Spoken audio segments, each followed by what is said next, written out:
Bonjour à vous toutes et à vous tous, je suis absolument ravi de vous retrouver en ce dimanche 4 décembre 2022, donc déjà 20 jours et c'est réveillon et Noël, donc ça file à une vitesse grand V, c'est impressionnant.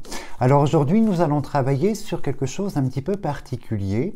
J'ai le sentiment profond que l'année 2023 est une année charnière dans le commencement et la fin des choses, qui va nous mener à quelque chose de précis en fait, 23, 24 et 25. J'ai ce sentiment profond que c'est l'année prochaine en fait une année cruciale au niveau de nos sociétés. Donc je voulais mettre en perspective, leur demander là-haut de nous transmettre un petit peu les indications. Je voulais la mettre en perspective cette année, voir si effectivement on a des choses qui se révèlent négatives, dans le but de recommencer, s'il y a vraiment cette sensation de côté essentiel pour l'année prochaine. Donc on va rester général, on va essayer de déterminer les secteurs, les domaines un petit peu sur l'année 23, de ce que moi il m'est transmis sur ces moments que nous allons passer, ces moments de cruciaux, 23, 24 et 25. Donc on va mettre en perspective l'année prochaine et on va essayer de faire un tour d'horizon. Alors je leur demande de nous transmettre l'histoire et on va voir un petit peu ce qui nous est donné de voir en fait. Alors, une carte qui s'échappe, on la remet. Je me concentre sur l'année 23. Toujours dans mon idée d'un point de départ vers quelque chose de très très étonnant qui se met en place. Alors, on coupe sur la maladie, donc ça commence très très fort, et l'isolement, la prison, la privation et la maladie. Donc en fait, 23 est une année cruciale. Déjà, on nous exprime l'idée qu'on va être confronté à des situations très complexes, situations malades au sens propre et figuré, et avec la prison derrière, donc de l'obligation, du retrait, de l'isolement, de la stagnation. Donc on va regarder. Ça s'annonce assez fort déjà. Mais bon, les images qui me sont données d'apercevoir vont dans ce sens. À mon grand désespoir, malheureusement.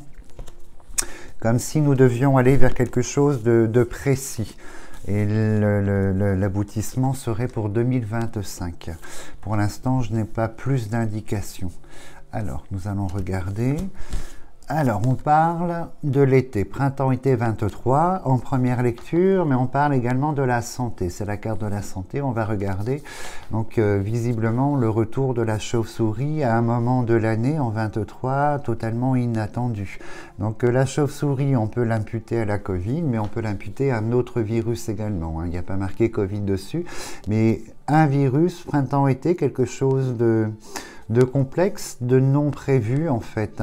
Et en seconde lecture, la chauve-souris nous indique que sur la saison printemps-été 23, on va être confronté à une situation de perte en général. Donc on va regarder. Donc on a l'État. L'État qui apparaît en 23 tout de suite et on a les foudres de l'État. Donc est-ce que la foudre s'abat sur le gouvernement actuel avec une situation où il y aura une profonde restructuration au niveau du gouvernement? C'est fort possible. On va aller un petit peu plus loin. Donc on parle également de pouvoir d'achat. Donc vous voyez la chauve-souris, la perte de l'argent pour 23. Donc on a un pouvoir d'achat. Ça correspond à ce que je vous annonce probablement sur une déflation de la zone euro. L'euro, l'argent euro en tant que monnaie, cette déflation, si on met les deux côte à côte, vous voyez, on est sur la perte en fait d'un pouvoir d'achat qui s'accentue en fait. En revanche, visiblement, on a l'homme du gouvernement, on va regarder qui c'est, où les foudres s'abattent sur lui. On n'est pas sur un président, on est sur du ministre. Donc je pense que sur le côté ministériel, 2023, une restructuration au niveau de ministre masculin, au niveau du gouvernement en fait. Et on a la grâce et l'histoire. Alors, ce qui m'apparaît, effectivement, les deux cartes ici sont assez lourdes. On a la foudre qui s'abat, l'orage et la foudre qui s'abat sur la saison printemps-été. Et là, on n'est pas au sens figuré, on est au sens propre. Donc un événement assez sidérant ici qui va provoquer la perte par la chauve-souris. La perte, déjà, on vous l'annonce au niveau financier, malheureusement. Donc, je pense que c'est une dévaluation de l'euro au système. On va voir si on a la prison qui sort, qui symbolise la banque. C'est une dévaluation de l'euro.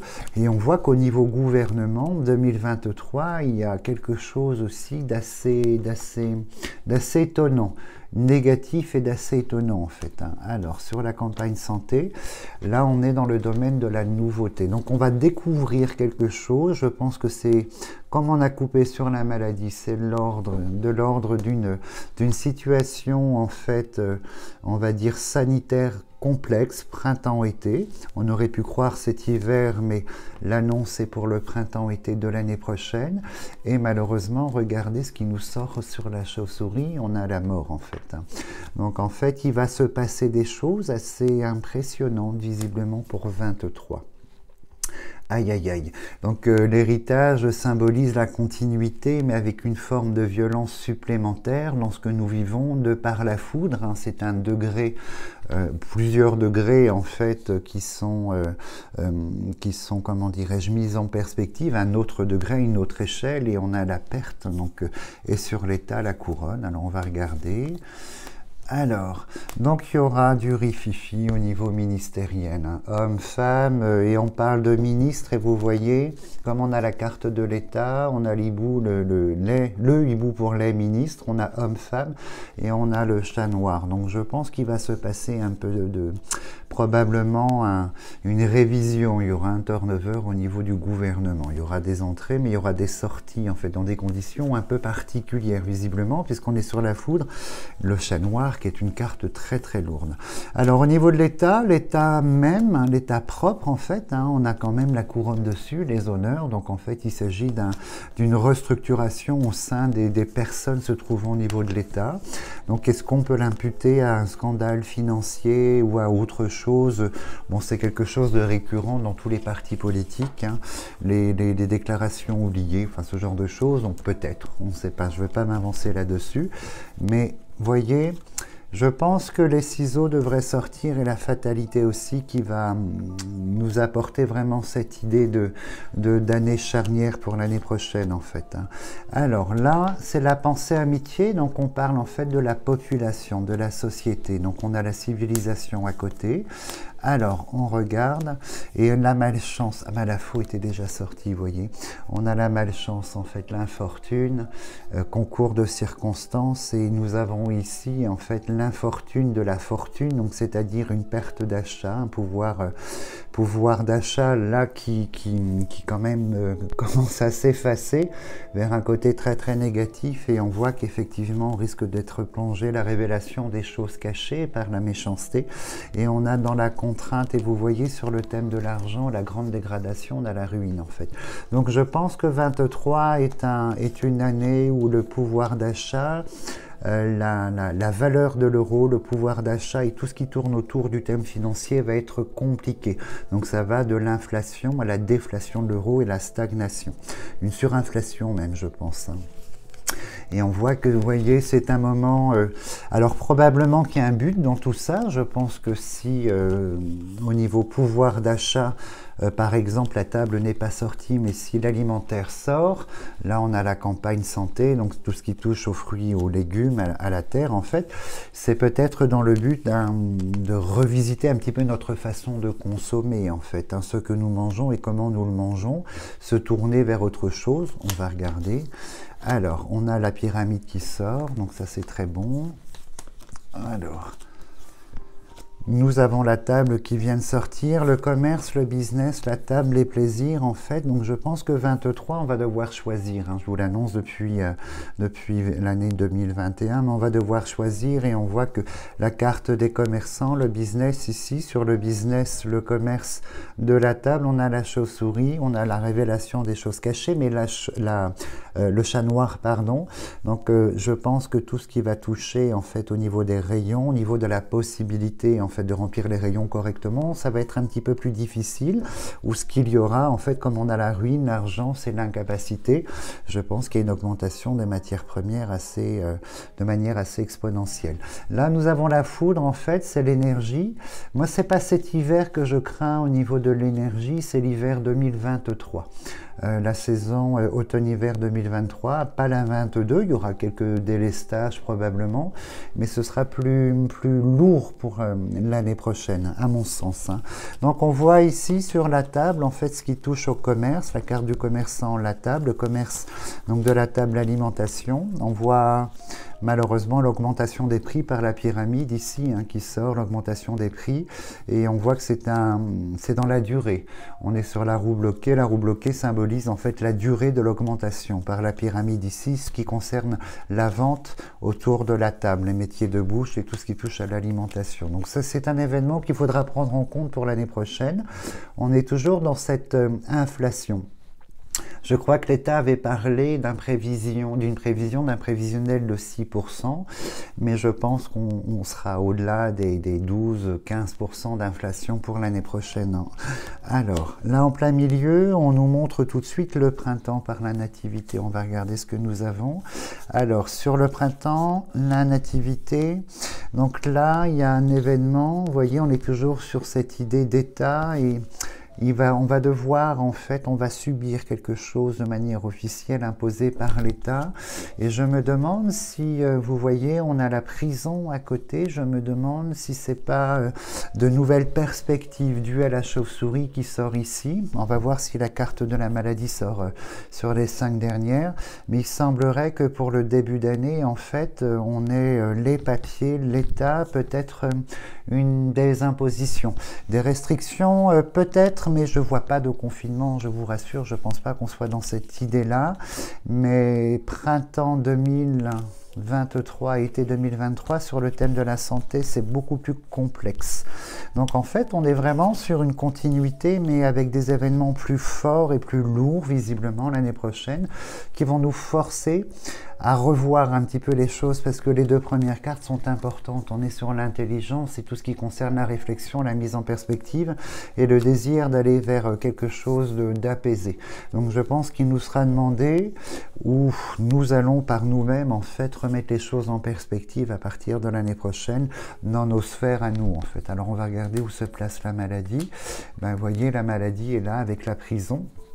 Donc en fait, ça symbolise que effectivement quelque chose de nouveau, virus, d'étonnant, qui arriverait en fait printemps-été 2023, quelque chose d'un petit peu inédit, quelque chose d'inédit. Est-ce que c'est une évolution de ce que nous connaissons par la Covid, je ne sais pas, mais il semblerait, voyez, oh là là, c'est la maladie du serpent.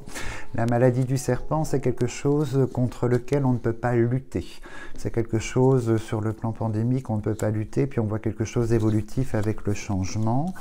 Alors, et il semblerait que ce soit quelque chose qui soit importé de l'étranger au niveau virus. Ça n'est pas européen, ça n'est pas local, national ni européen. On a la carte de l'importation, les oiseaux de la frontière.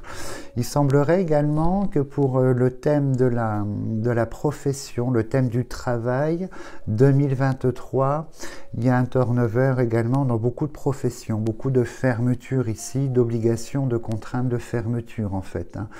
Donc ça correspond au manque de perspective d'évolution on va dire, de la croissance en France. Donc si je résume, une croissance en berne, voire qui stagne, voire qui diminue, une inflation supplémentaire et une déflation, en fait, une dévalorisation du thème de l'euro, l'argent euro. Donc c'est peut-être pour ça qu'on nous annonce qu'autour de la table, on a la stérilité.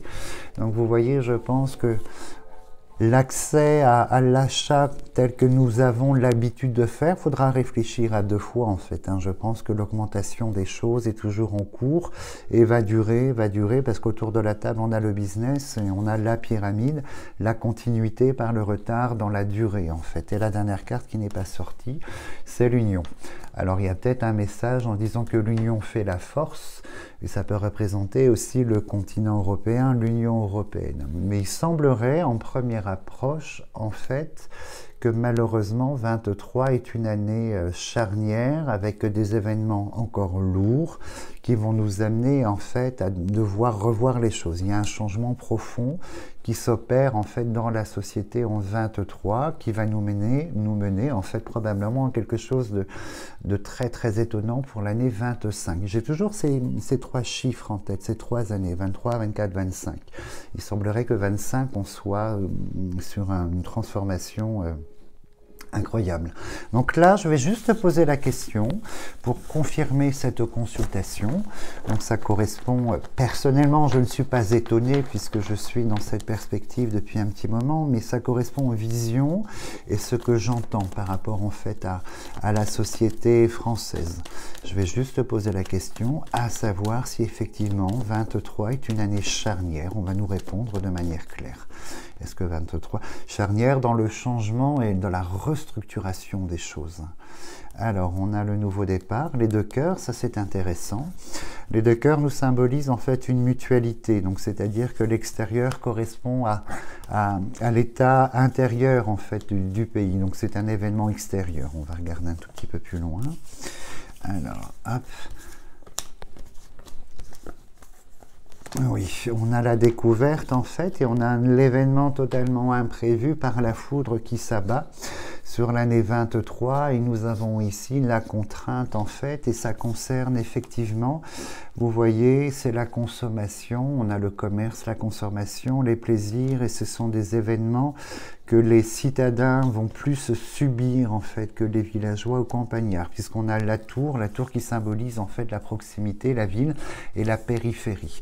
Mais les 2 cœurs, alors c'est 2 poids 2 mesures en fait, et c'est la révélation des choses cachées, comme tout à l'heure en fait. Il y a des événements très contraignants qui vont arriver de manière spontanée, inédite et assez incroyable, et que, vous voyez, la découverte a toujours cette valeur de spécifier un peu la stupeur de la nouveauté, quelque chose que l'on découvre, auquel on doit faire face, et on a l'union qui ressort, donc l'union ça va être l'idée du continent européen, donc ça rejoint les images que j'ai sur la transformation en fait, au niveau de nos sociétés avec un S en fait, vous voyez, donc c'est pas spécialement le pays, français, Espagne ou autre, c'est vraiment le continent.